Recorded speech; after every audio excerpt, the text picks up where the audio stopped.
Alright, this video is about the little carburetor that comes on classic Vespas and on Stellas. This is really, this is a bigger problem with Stellas than anything else, really, but it's about how to make the carburetor a high-flow carburetor. I'm starting with it taken apart for people who already know quite a bit about the carb. Then I'll put it back together so you don't have to watch the whole video if you don't want to. Alright, here we go. There's a hole here, right in here. That hole. This goes to this jet right here. The main jet, see it? Right there. There to the bottom of that jet, right to the chamber on the bottom. The goal of this whole thing is to open up that hole. That hole is where the main restriction for the carburetor is. You open that up, it's a big part of making this a high flow carburetor. Right there, you get a 2.5 millimeter drill. Now, this drill bit, I just found a different way to do it. There's a guy online who's a fantastic, maybe the best mechanic, and I got it from him. His name is called Mr. Freak Moped, and I can't take credit for this, but I found a different way to do it just to make it easier for most people. Get a bit holder for a drill gun. Buy this type of bit, 2.5 mil. Put it in here. Or if you can't find the exact size, buy a set of these, get a small micrometer and measure it out. Make sure you got the 2.5. Alright. Just put it on a regular drill gun. Put it in here. Go right in on an angle on that hole. See it? It'll go right in. It'll follow that hole instantly. Alright? As you go down, there's an empty little chamber in there. You'll feel it. You'll pass the metal and you're into the chamber. Don't worry so much if you hit the metal in the back. She'll stop for a second. It's not easy to get through that second part. You got to press. Okay? So she'll naturally just go right through there, down to the bottom. Stop. You'll see a little chamber in there. Stop and pull it back out.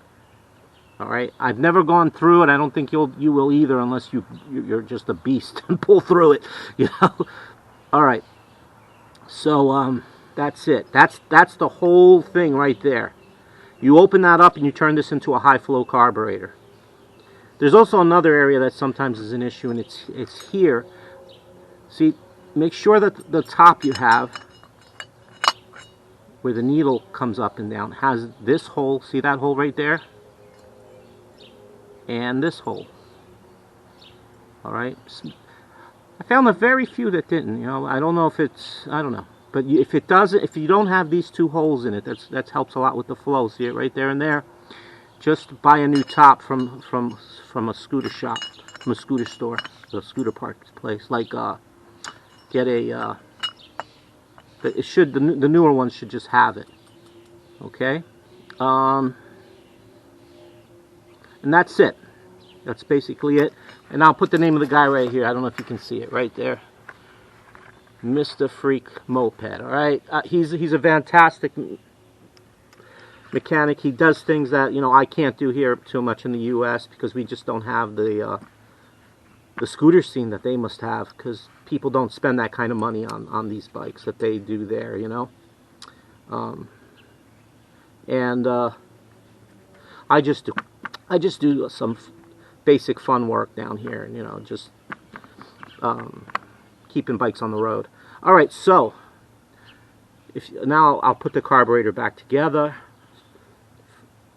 show you people how it works. Okay, well, basically that's the fuel that goes into the main jet and into the other jets in there.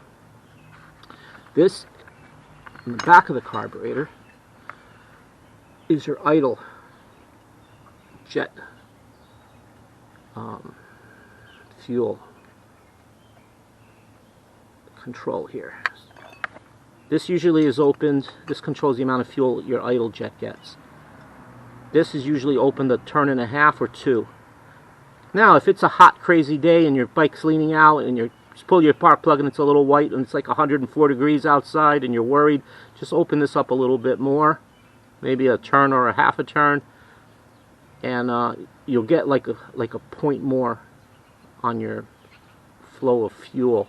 It's not the perfect way to do it, but it's a way to do it if you're in a jam and if you really need more fuel rather than getting maybe another 1 point jump on the main jet, you know. And then you could always sometimes we do it when the weather's like crazy. So the day we rode it was like 104 degrees, you know, and we put a little pinch of extra oil in the fuel, very little, just to make sure the bike didn't overheat or lean out. Okay. But this is your control. It's usually a turn and a half or two. Okay. All right. Let's see. Okay, let's start putting it together. This goes to the top bowl. But let me put the jet in first. This is your this is your choke jet. Your right here. It's what puts extra fuel into the when you pull the choke into the carburetor. So you get a little burst of you get extra fuel. That's the jet for it. Okay. This goes to the bowl. All right. This puts the fuel in the bowl. This is your needle. It goes right in here. It opens and closes. This is your float right here. It goes. It's easy. It slides right in, right there. This goes here. Before I put that on, to get your gasket on. This goes right here. And then you got your pin, holds it together.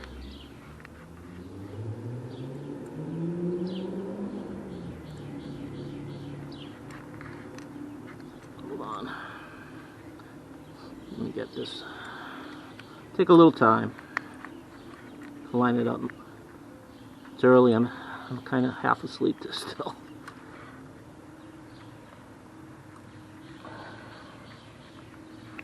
Alright, there you go, that's in. There's your flow mechanism working, see it? And that's the whole bottom built right there, that's it. This just goes right on top of here, and you can see the jet in there for the choke.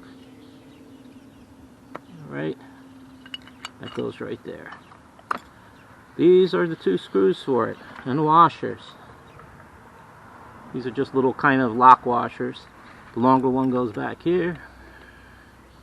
I'm not tightening it all the way. I'm just going to show you. I'm going to stay here forever spinning screws. Nuts, I mean, forever over here. Make sure I don't miss anything. This is the main jet. It's 3 parts. Okay, here's the tip, the aerator, and the top. These come in all 3 different sizes and stuff. Sometimes if you change the hole over here, you change the weight, the flow. The smaller the hole here, the more fuel you get. The larger the hole, the less fuel, you get more air. Okay? It's probably a more complicated way of saying that, but I'm just putting it down simple, okay? Alright, that's in. I'm not tightening it. This is your idle jet. This isn't the right one for here. It's for another bike. There's usually a hole here. And you can control this too. There's like 4 or 5 sizes. Control the amount of fuel. If you hop up the bike, you might want to get a larger one of these. Decent scooter parts store will have it. Right there. Start putting 177 kits, you might want a larger one. Okay? Go up a size, you know what I'm saying?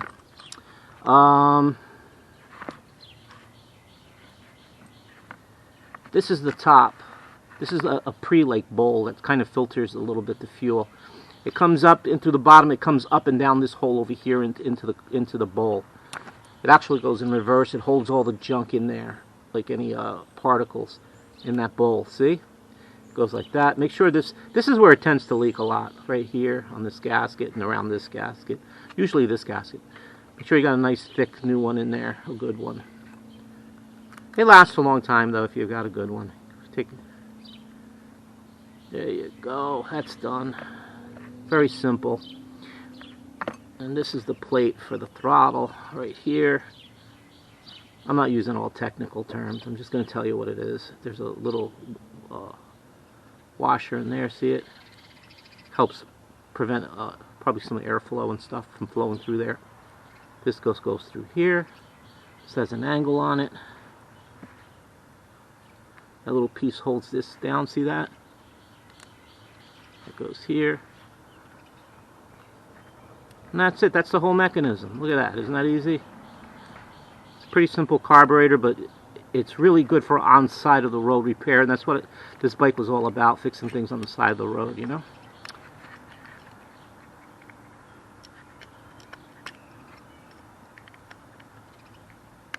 A few guys with tools and stuff can fix this bike up on the side of the road. A lot of issues, you know, clean the carb,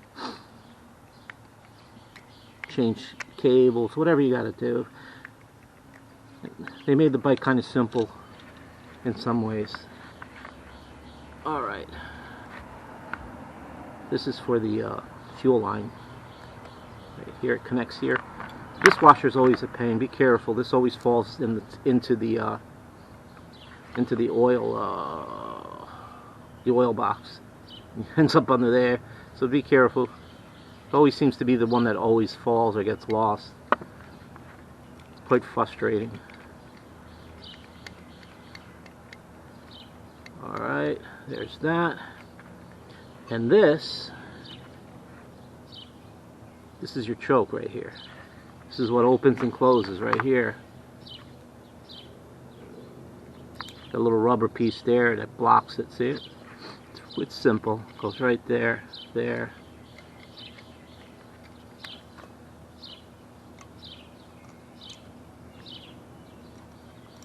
I'm not tightening things all the way, otherwise I'll be here turning screws all day. Here's your idle control.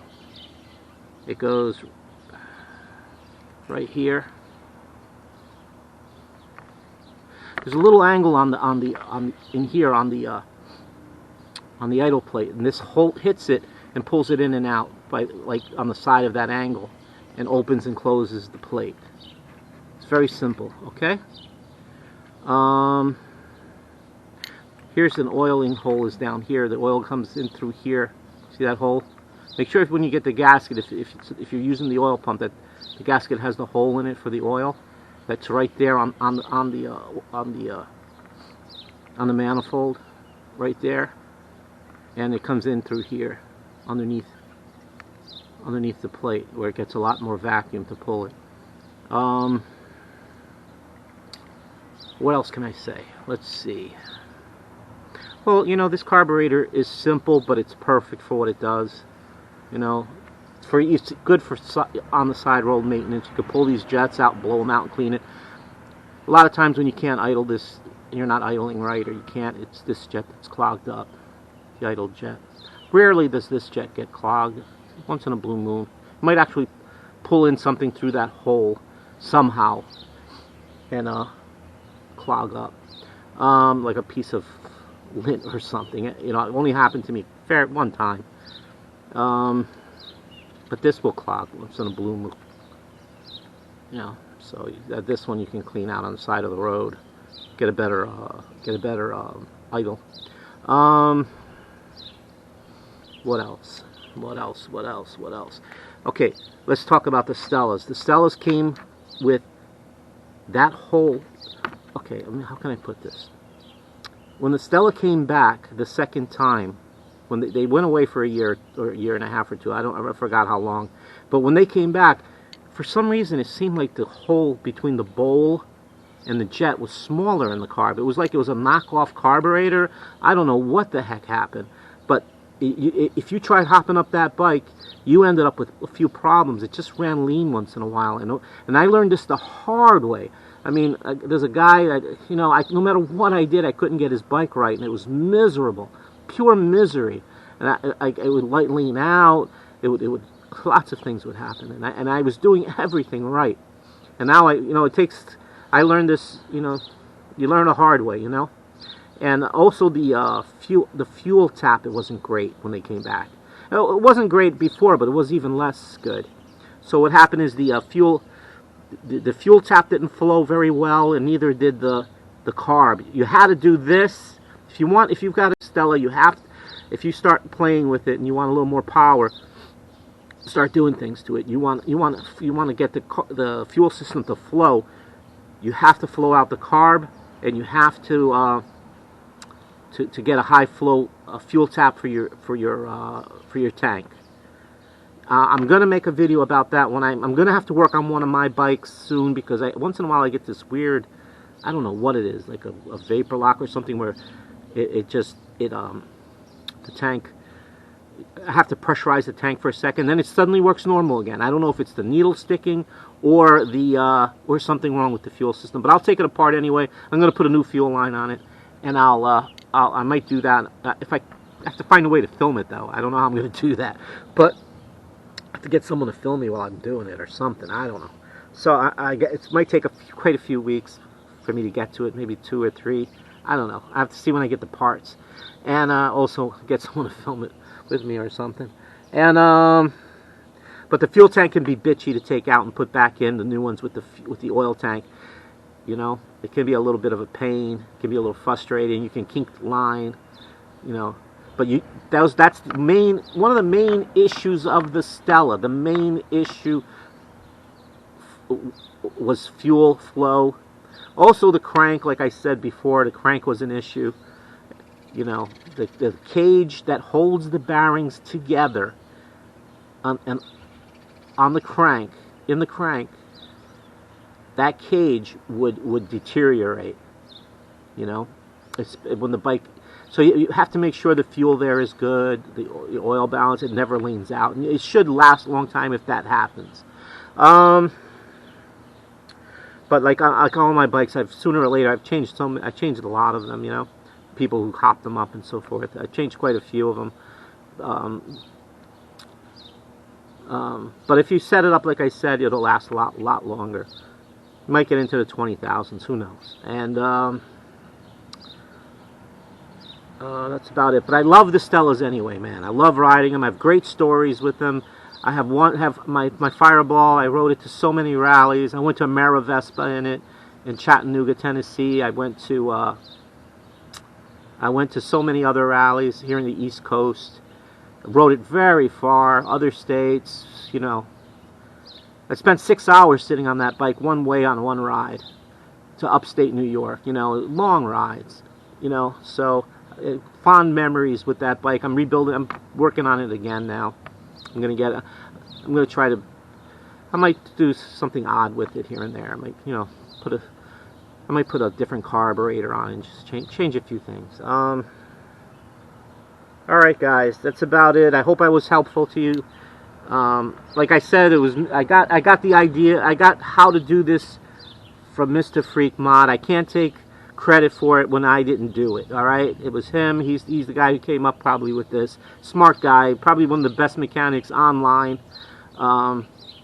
His stuff is amazing. He does very expensive stuff too that I really just can't do. And that's about it. Take care.